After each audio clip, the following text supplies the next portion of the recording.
হ্যাঁ friends, good morning. দেখুন আমার টবেতে লিলি ফুল ফুটেছে,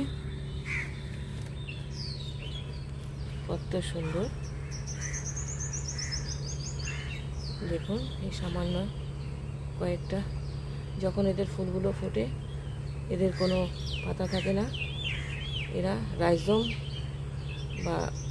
রাইজোম বিস্তার করে এদের বংশ বিস্তার করে এবং এরা অনেক কালারের হয়, লাল, হোয়াইটের ওপর ছিট কালার। আমার কাছে এই কালারটা আছে। দেখুন কত সুন্দর।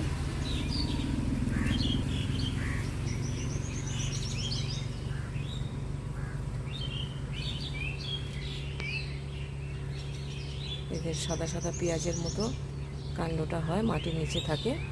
এই যে দেখা যাচ্ছে, এই যে দেখা যাচ্ছে। দেখুন, থ্যাংক ইউ ফর ওয়াচিং। ভিডিওটা ভালো লাগলে অবশ্যই একটা লাইক, শেয়ার, কমেন্ট করবেন। আমার চ্যানেলটাকে সাবস্ক্রাইব করে আমার পাশে থাকবেন। একগুচ্ছ লিলি ফুলের শুভেচ্ছা রইল।